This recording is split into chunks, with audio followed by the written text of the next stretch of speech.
evening. This is going to be an epic night. Come on, take a seat. Phenomenal. Okay. Thank you guys. Thank you for the energy. Thank you for keeping the home fires burning while we were away. I appreciate everyone coming. For me, when we are away and you guys come for the services, that shows me that we have a robust, thriving community. Okay, I would like that to be upheld. Okay, because we do need to travel and we do need to step out there and build the church. There's so many people out there who are hungry for the word, and we need to go. Okay, and so but you guys need to be here and really entrenched, cheering the speakers on. How many of you loved Eric's preach? Yeah, was it awesome? Yeah. And what about Ezra? Was he good? Yeah, was he good? Yeah. He's not here today. And what about Ajay? Was Ajay good? Yeah. Okay. So guys, I mean, the quality that you're getting when we are away is fabulous. Honestly, it's absolutely fabulous. And I'm hoping that after this is the last session that I'm doing on the body. It's the last session, okay? And then I switch on to the Christmas story. And so the next on Sunday, it will be a bit about the nativity, and it's going to be about the Magi. You understand? You know who the Magi is? Yeah, the Magi are the people who found the star. Okay, there weren't 3 wise men. There were about 500 of them. Okay, and so those guys were a very specific type of priesthood. I'm going to talk about that, and I'm going to talk about grace and law. Okay, and from that message. So make sure you're here next Sunday, and then Tuesday again it's going to be Nativity, and then Sunday is going to be the big Christmas message. Okay, it's going to be built up to that. So make sure you're here for the whole series. Okay, and after that, in January, we are going to start with a new series that is going to explain grace and law. Okay, it's going to revive you again to understand the difference between the law and grace. Okay, now from next Sunday, I want to implement the new way we're going to do things. Is that okay? Yeah? So I want you to bring a paper and a pen, if you can, or we'll provide papers and pens here. Or you can write your opinion down while you're going to sow the seed.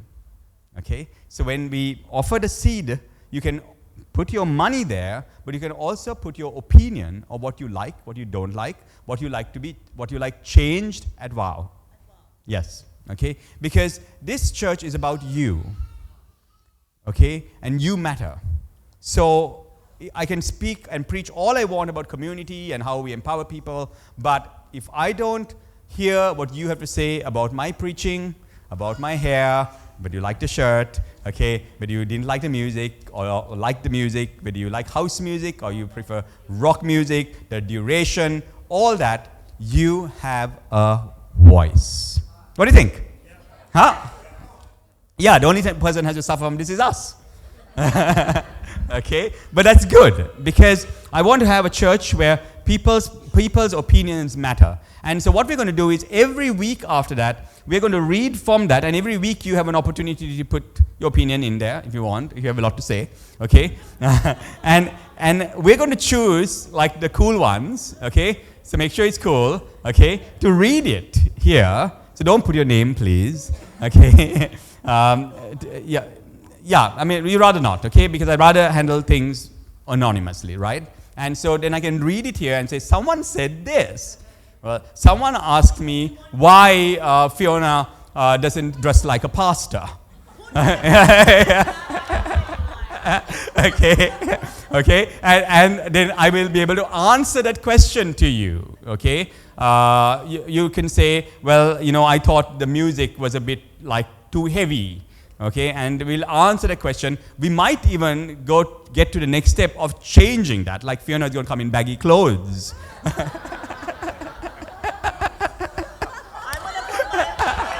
But Fiona has an opinion as well. Okay, all right. So yeah. So but you get what I'm trying to say. Okay, what we can change, we'll change. Okay, that one I don't think. Okay, but I'm just joking with you guys. Okay, but I'm just trying to show you that it's so important that leaders start getting feedback from their people, because we can grow church and we can grow church without the feedback of the people, and it's finally our opinion what we like. And if it's up to me or what I like, you'll be listening to house music all night. Okay, and just doing weird stuff like charging phones and transferring monies and doing those silly miracles, okay, which people in Sri Lanka got quite bored of really at one point. And so I go to places like Australia, but they're still not seeing it, and I do all that. And maybe on Sunday I'll show you some videos of the phone charging and money coming into people's accounts and stuff like that. So, but honestly, I actually slowed down on that because people in Sri Lanka were thinking like it's not like your fault, okay? Because the Sri Lankan people didn't understand what the heck was going on. So because of that, they scandalized it, and then we got scandalized. And so because of that, how the Spirit always works is that it pours out towards demand. Okay? God is not short of miracles. Okay? If you don't like that, He can do something else. Okay? He likes feedback. Do you get what I'm trying to say? He's not petty. He's not saying, no, I want to only charge phones. I only want gold dust. God is not saying that. Okay? And the little I feel His heart, I know that He says, okay, you didn't like that? Okay? Let me try something else. Okay. That's what I think. Okay? And so therefore, I'm willing to change and not force that kind of stuff, okay, and do things that are maybe more relevant and in context. Okay? I'd like to be more relevant and in context. And I can go to the crazy places, the other crazy places, and do that kind of stuff. Not be not relevant, but relevant for them. Because signs and wonders do have a season and do have a time. You see, and they'll flow during seasons and times, and it changes people's understanding of God. It blows people's mind when they see it, okay? So what do you think, guys? Is that okay? Yeah, I think it's going to be good. And hopefully, in January, I'd like Eric to sort of, when we are away, to really focus on grace and law and see whether we can bring out, because you'll have a real good background now to understand grace, law, and be able to bring out a series. So it might be more than once that you'll preach consecutively, because I want a series come out. Come on. Yeah, give him a big hand. He's awesome. Yeah. Okay. Yes. Right. Shall we get to it? Okay. Okay. So what we're going to get to is, and then I want to prophesy. Dream team, are you ready? Dream team, raise your hand if you're ready. Raise your hand if you're ready. You're ready? You're ready with the prophetic word? You're ready with the prophetic word? Yeah. Okay. Yes. Yes. We don't have to do it now. Yeah, but we are ready, right? Who else? Are you ready? Yeah? 3 of us are ready. Okay? Okay. So, guys, get ready, because I want Dream Team to minister. The Dream Team have been absolutely exceptional. God has been speaking to them. If you're new in the house, Dream Team dreams for you. Okay? If you're expecting a word from God, you might hear about God today. Okay? Just imagine that. Like, okay, anyway, I just saw something. But as I said that, I just saw something, and so I'm wait, hold on. Yeah. Shall we do Dream Team now? Yeah. I will do Dream Team now. Come on. Okay, Asha, they'll come. If there's someone, they'll come and catch you. Yeah. Okay. Guys, Dream Team sees specifically for you. They have been setting themselves apart to hear for your lives. And I can tell you, I was telling Fiona in the morning, or just when I was coming, I'm so sure of God's love for people because of the prophecies. Yeah. Because when I see the prophecies, like why would He give me Chanel's middle name? Like he didn't have to do that. It's just to make sure that they know this is God. Because if it's Kirby de Lanerolle, then they'll be like, yeah, it's a good word. Okay? But when you mention the name, it's like, I thought it was like a girl's name. But this inheritance case is something that is a big deal for them. You see? And you can see that God's hand is upon those things. There's a God who loves. We are not psychics. I'm not a psychic. Okay? I'm not a remote viewer. Okay? But on a good day, I'll kick all their butts. Because of a God that loves us. And He speaks to us because He loves you, and He wants to shift your life in a way that will cause you to know that you are looked after. That you are looked after. That He loves you and that He will protect you. And our lives have been that. Our story of our lives, you can ask Fiona, God has spoken to us constantly and continuously into our hearts and reaffirmed His love. Now you can hear from God like that. I'm not the only one who hears from God like that. You can hear from God like that. If you just say, I trust His love and I trust that His God will speak to me. It's as simple as that. That's how I started this. I got jealous when I went through the Old Testament and the New Testament and I saw a personal God. And here's something that I want you to get. You see, I'm a guy who talks mechanics. I talk science. I talk theology. So it can sound very formal in my presentation. But don't ever forget that I have a personal relationship with the Lordship of Jesus Christ. It's a personal relationship. And that I have an intimate love affair that is going on with this God. Okay, that's why I'm trying to say I'm not a psychic. I'm not a remote viewer. I have an intimate personal relationship to a God that I love, adore, speak to all the time. And because of that, this God speaks back.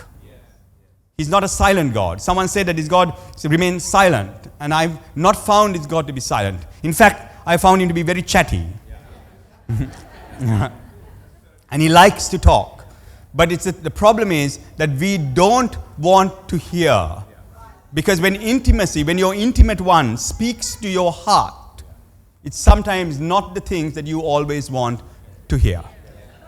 Because they know you best, man. When my wife talks to me, okay, today she was just coming in the car and then she was saying a few things and she was saying, I was talking about the SL program and she said, yeah, but I want to talk to you about how you present that. She said, I want you to talk to you, because in Australia I was telling about the SL program and this is what you're going to do next year and all that. But she said, I want to talk to you about how you present that. And I know when she talks to me about how I present that, it's going to be exactly against the grain of how I present that. I know for sure. It's going to be the opposite of what I was thinking of how to present. Okay, she's going to tell me, Kirby, you need to go slow on this. In fact, she told me, she said, as much as you have the vision, I understand the practical aspect of these things. You see? So I know I'm going to be told something, because when there is someone who knows your ways, knows your heart, knows your rhythm, knows your weaknesses, knows your power, knows your strength, and when they talk, that talking it will not always sound encouraging and supportive. So if you're true to God, and if you say, God, talk to me about anything in my life. And that's something that I do constantly, and especially by the end of the year, on a year like this, when the year ends, it's my go-to place with God. It's like, God, talk to me about my life.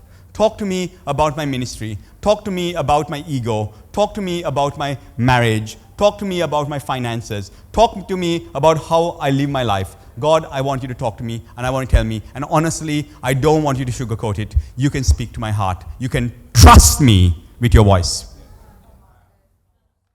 You can trust me with your voice. And when I've done that with Him, what I've realized is that He feels safe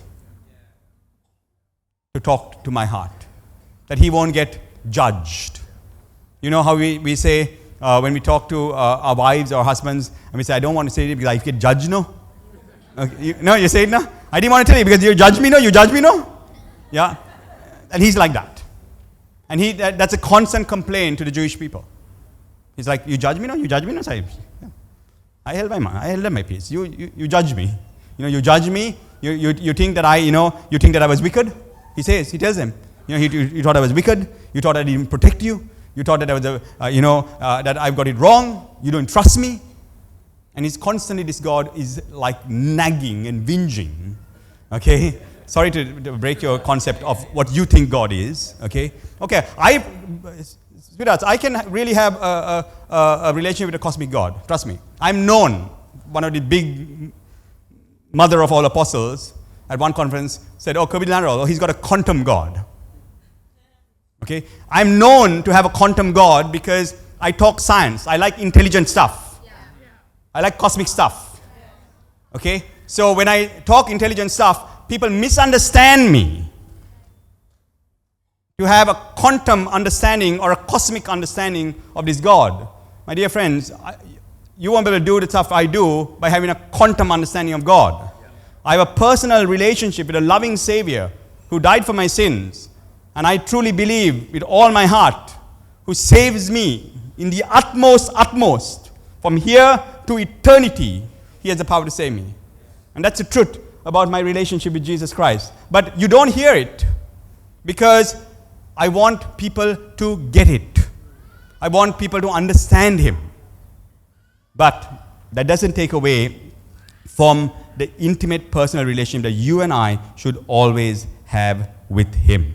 You got it, guys? Okay? Now, why I say this is because I'm ending this series and I've given you a lot of science about the body of Christ. I've given you a lot of science of why it is so important that you need to come to church and be a part of a community. I've told you about James Cohen, an amazing scientist just recently, who's come up with this amazing understanding of social baseline theory. And social baseline theory is psychology, neuroscience, all put together, of understanding that humanity was made to co-share their load.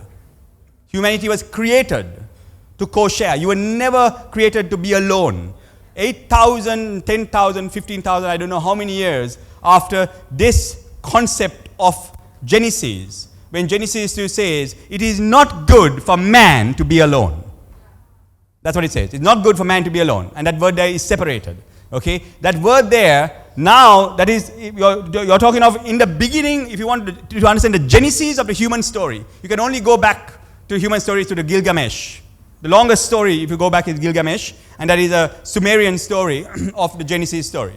Okay? And then it's been passed down. And so Genesis is not an original Jewish paradigm. Please understand. I mean, we have to be intelligent. Okay? Genesis is a copy of the older story in Gilgamesh. Okay? But it's been passed down thousands of years because the Sumerian sort of civilization doesn't even exist. We don't even know who they were, where they were, what they were talking about. Yahweh himself, this God we call our God, Yahweh, was Sumerian.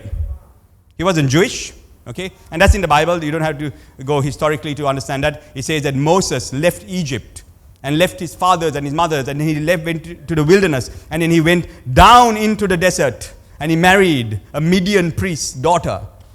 Not a Jewish priest, a Midian priest's daughter. And from there, from a Midian priest, he understood Yahweh. Okay? He got it from there. Okay? So that's in the Bible. We don't have to go far for that. But why I'm trying to explain this to you is the saga of this amazing God still continues. And one thing about him, from the beginning to the end, that he's looking for a community. Why is he looking for a community? Because spirits don't have a body. And that's what community is. It's as simple as that. Spirits don't have a body, and they want to express themselves through our nervous system, through our senses, and they're looking for a community that they can covenant with. And this word covenant, you don't hear it a lot, I don't use it a lot, but the word covenant means it's a contractual thing. He's looking for a community that he can covenant with only for one reason: to show forth his kindness. It's amazing. Just to show forth his kindness. He's looking for a people that he says, look, I want to contract with you. Contractual means that I'll be yours and you will be mine.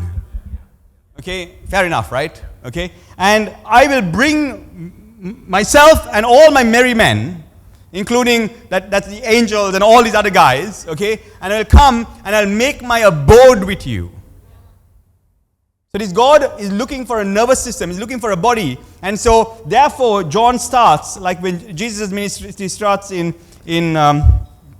John, it starts like this, and I want to start from there because we're going to land this plane and we'll take it up maybe again next year, okay? But social baseline theory is now explained by a Jewish Messiah 2,000 years ago on the shores of Galilee. Now watch this. John,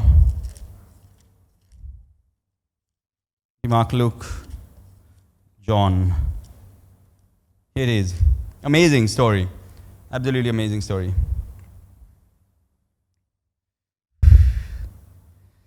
John.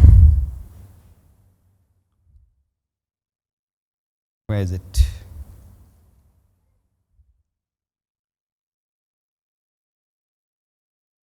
I'm looking for Philip and Nathaniel. Here we are, okay. So we are in John chapter 1, verse 43.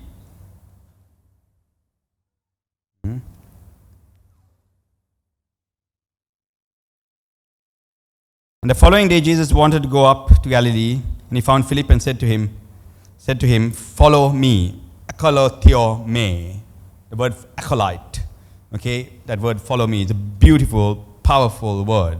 Okay, interestingly, he uses that same sort of lingo with all kinds of things, if you understand. Okay, akolotheo me is follow me. Okay, it's also fall in line behind me and come after me. All kinds of things. He's spoken to other people that as well, if you remember in the Bible. But now Philip was from Bethsaida, the city of Andrew and Peter. Philip found Nathanael and said to him, we have found him of whom Moses in the law and other prophets wrote, Jesus of Nazareth, the son of Joseph. Okay, he's talking of a man. Okay, and Nathanael said to him, can anything good come out of Nazareth? And Philip said to him, come and see. Okay, first you come and see. And Jesus saw Nathanael coming towards him and said to him, behold, an Israelite indeed, who there is no deceit. And Nathanael said to him, how do you know me? Okay, isn't that awesome? Isn't that what you felt when you mentioned Shanil's name? Okay, like, how do you know me, dude? Okay, like, God, how do you know me? That's what he's saying. Like, that's what prophecy does. It's like, always like, how do you know me? Okay. I remember when Jackie's it's a daughter-in-law. Can I say daughter-in-law? Yeah, I can say daughter-in-law. Yeah, daughter-in-law was here, you know, and she was sitting there, and when God gave her father's name and grandmother's, yeah, the father's and the father's mother, you know, both. Okay, while we were just talking, like someone was talking about dogs and prophesying, and then suddenly I saw it, and that was it. You know, it was like, how do you know me? Dude, you could have picked anyone. How do you know me? This God takes a personal interest in our lives. You can't run away from this, guys. And the more you understand the personal nature of God, it's not a cosmic consciousness. And there are cosmic consciousnesses and frequencies and all that kind of stuff. And my God, I know all about that. But I'm talking of a personal God who wants to now have a personal relationship with people. And it is his very nature right from the beginning, when he was Yahweh and known as this mighty, powerful God of thunder and wind and rain. He was a storm god, okay, a Sumerian storm god, okay, that Moses suddenly met in the wilderness, and then he said, you have a people, and this, I can only think about, like, I can only humanize it because I'm human, like what the heck were you thinking? Because here's a guy who's left his father's house. He was a prince of Egypt. He's in the wilderness as a pauper. Okay, and you find this guy, and suddenly you have such a personal interest in the people. And so these people, he had planned and purpose for these people. This it's a crazy concept. If you're big enough to have a mind to think it, he's planned and purposed a people. Like he says, these guys are so well suited that I can have a love relationship with them. And so then he tells Moses, you know what? I want to marry you, and by that, I want to marry them. Yeah. And he says, I'm going, and to show you that I'm with you, you go back and you challenge the greatest power in all the world. Do you understand what I feel like on a good day when I wake up from my bed? Do you know, it's an amazing thing to feel what I feel. It's an amazing thing to feel what you feel. You're not scared of any mother's son. You're not scared of anybody. You know, you wake up from your bed knowing this God loves me and He's going to stand by me because historically He's proved it. And not only historically He's proved it in my life time and time and time and time again.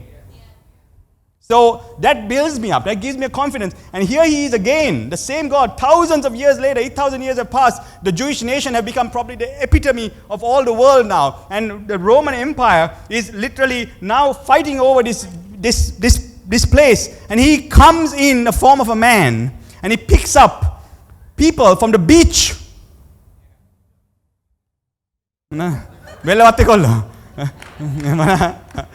Philip වෙල්ලවත්තනේ. අඩෝ වෙල්ලවත්තද? Philip is who he picks up. කොහෙද Philip ගත්තේ? Beach එකේ.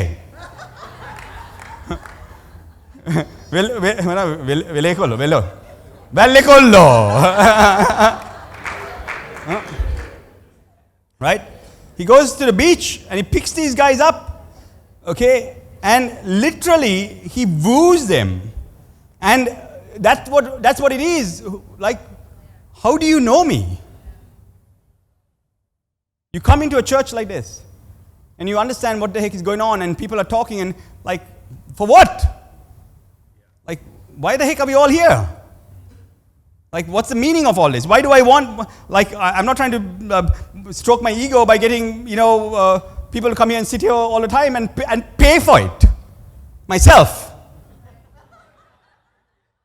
If I was collecting money from you and say, please pay for this, that's a different story. Other pastors are doing that. I pay for your seats, and then, like, what the heck is going on? Is the guy nuts? And then you get other leaders like Philip and all this stuff. He can't even talk. I went up to him and says, I think I've got laryngitis. He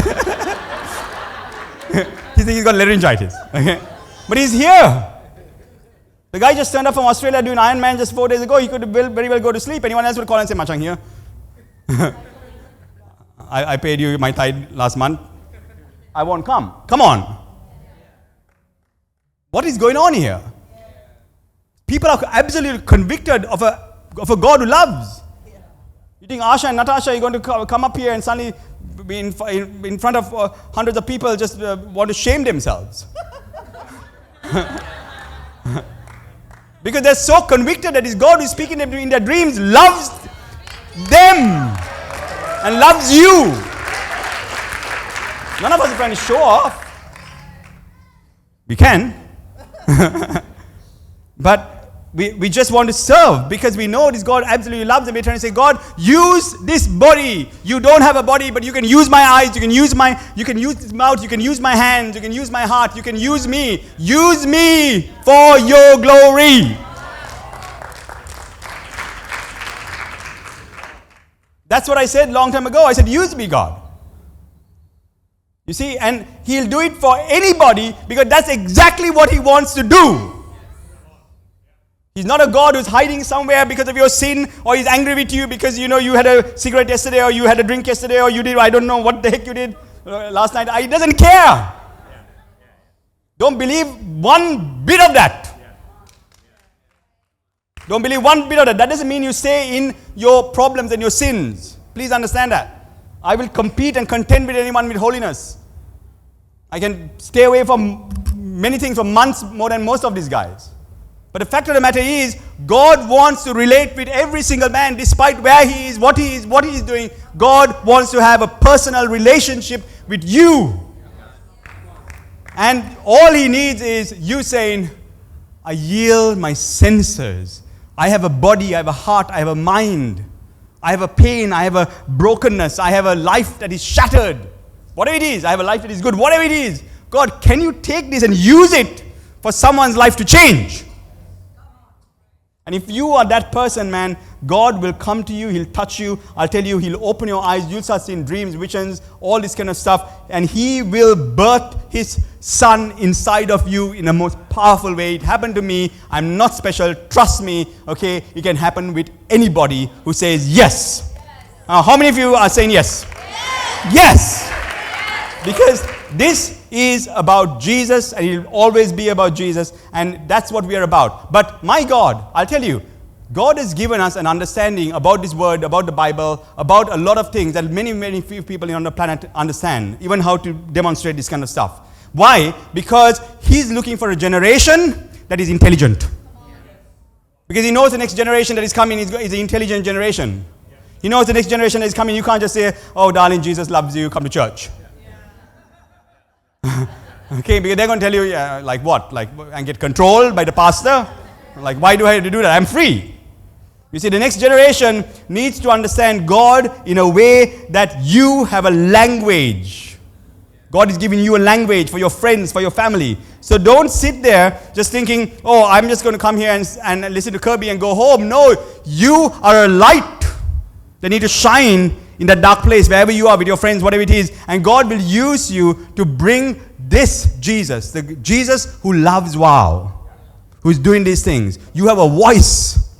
And he'll do the same. How many times, I challenge people, I say, you come to a church, I said, you spend 3 months there, and you tell me if things don't change. Yeah. Honestly, some people, they come, they sit there, things change, but they don't tell. Okay, things change, massive changes. But don't want to say, no, it's because of WOW. But trust me, guys, when you come in here, there is a group who's actually laid down, man. They actually laid down to make sure that this congregation will be used by this powerful God. And that Sri Lanka can change. And I'm not, I'm not one of those evangelicals saying that we need to convert Sri Lanka. I'm not that. That is not my plan. But I definitely want to bring solutions to this nation. Yeah. I definitely know I have solutions. I definitely know for sure that a church can be a solution to a nation. A church can be a place that can actually bring proper solutions to a nation that is ailing and that is suffering, that is broken in every aspect, from psychological to technological to financial. A church has the power to do that. Because if you have God, then God will work through you to bring solutions. Jesus was a solution. And so he wants a body to bring solutions. You understand that? And so the first thing that happens is you as a church becomes, he says, if my people humble themselves and pray, I will heal the land. That means you become the one who takes the load for this nation. Have you ever thought of that? A church becomes the one, when a nation is suffering, that takes that load. And here Jesus says this, and I love this verse that he says. Jesus answered and said to him, before Philip called you, when you were under the fig tree, I saw you. Nathanael answered and said to him, Rabbi, you are the Son of God. You are the King of Israel. Jesus answered and said to him, because I said to you, I saw you under the fig tree, do you believe? Listen carefully. You will see greater things than this. Wow. You will see greater things than this. And what are these greater things that he's talking about? He says, listen carefully. Most assuredly I say to you, hereafter you shall see heaven open. Now this is a promise. This is John 1. This is the end of John 1, guys. Okay? John 1 starts with, in the beginning was the Word, and the Word was God, and Word, all that kind of stuff. That means this is the mega chapter, the introduction. This is the chapter that said that the Word became flesh and dwelt among us, and we beheld His glory. This is that chapter. And then, now he's having a personal encounter. Jesus, the Word that has become flesh, is having a personal encounter with Akalotiome, the ones who are following. And then he gives what he will do with them. And he says, you will see, I promise guys, wow, you will see heaven open and angels ascend and descend upon the Son of Man. Is it there? Yeah? Okay. This is, so where is it? Where is it? Yeah. So he says, and he said to him, most assuredly I say to you, and in verse, where is it? In verse 50. Most assuredly I say to you, hereafter you shall see heaven open and angels of God ascending and descending upon the Son of Man. Now, what the heck does that mean? Like, it's such classical English, unless you break it down, you won't know what it means. He says, they just said who God is. He's the Word become flesh. Okay? He is the beginning, the Logos, the Word. One of the biggest mistakes in charismatic Pentecostal Christianity and other denominations is that they put this word Logos, because in the beginning was the Word. That's how John starts. In the beginning was the Word, and the Word was with God, and the Word was God. Right? And the Word became flesh and dwelt among us. The Word was Logos. You see, one of the biggest mistakes in charismatic Christianity, and they preach it everywhere, that the word there, Logos, means the written word. That's wrong. Because that shows people who have not, that means, that only, you know what that shows? That shows people only read Bible. Okay, you get people like that, you know that, Christians. Like, sorry guys if you're watching me out there, I'm just trying to say, like read some philosophy, man. Read, there's some really cool books there. Okay? And you'll realize that when you say in the beginning was the Word and the Word was God, and when you use the word Logos, they're not talking about written word. It's not about the written word. The word Logos just simply means mind. Okay? The word Logos was developed for 500 years by Plato and Aristotle and people like that. And that word means the mind, the Logos. Okay? And so this Logos now became flesh. in Jesus Christ and now dwelt among us. That means this spirit, this mind of God now is walking around us, doing miracles. Do you understand that? And then he goes on next to say, Nathaniel, Philip, now you will see. You understand it? He explained, this Logos didn't have a body, but this Logos made all things. Okay? And then it says, but then this Logos decided to become flesh. Nervous system. Okay? And it dwelt among us. That means now the mind has become flesh. Not human mind, the mind of God, Logos, has become flesh and is dwelling among us. And they say, we beheld its glory, means that this mind now was doing crazy things on the earth. Okay? He was healing the blind, raising the dead. Okay? All this time, multiplying loaves and fishes and, picking money from fishers' mouths. Like crazy stuff. Turning water into wine. Yeah!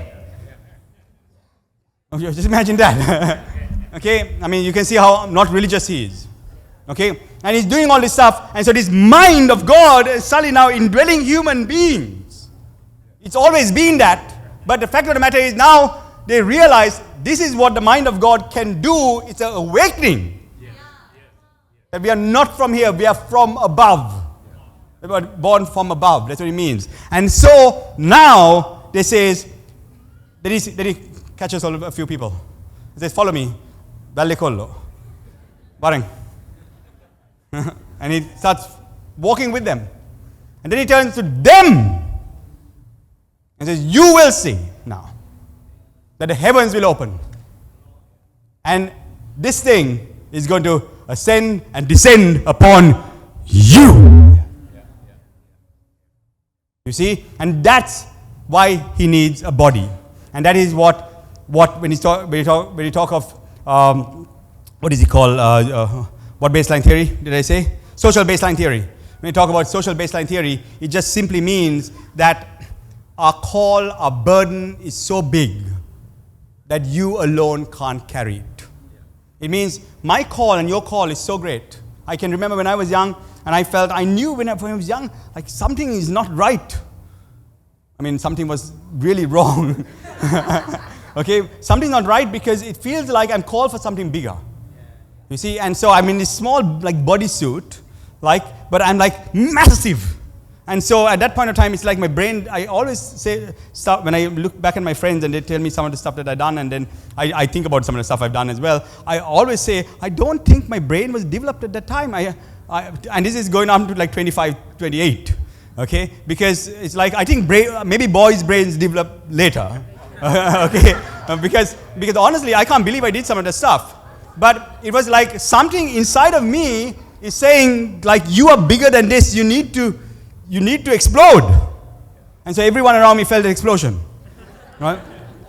But it's because you were made for something great, and something great wants to get out. And then later on in life, I found out that this was they call it my calling. You have a calling, man. And when I say you have a calling, it means that there is a weight on you, a glory that is on you, that, my God, if you don't get with a community, if you don't get with the other parts of your body, if you don't get with your legs, your hands, the rest of your body, you won't be able to handle your call. We want you to be a part of the body because you are called for something powerful and great. But as long as you are a lone ranger, we can't get this thing done. And so we invite you to church because all of us together can facilitate each other's greatness. That is what this theory says. And the social baseline theory literally says the simple thing of pain. They literally say that the body immediately starts resourcing glucose and different things when it's alone. It starts, when it's alone, it's like, just imagine there is a lone guy and he sees a field that he needs to harvest. And it's 1 acre, but he's all alone. At that moment of time, there's something called the ACC in your brain, and the ACC in microseconds or quantum seconds calculates that there's an acre here. If you start from this corner, it's going to take you 2 days to finish this harvest. At that moment of time, your body starts resourcing energy so that you can now harvest that field. And so it will make you hungry if you don't have enough protein. It will ask for carbs if it thinks that you don't need enough carbs. So even your hunger pangs will change because you need that. You see? And so just think about this for a moment.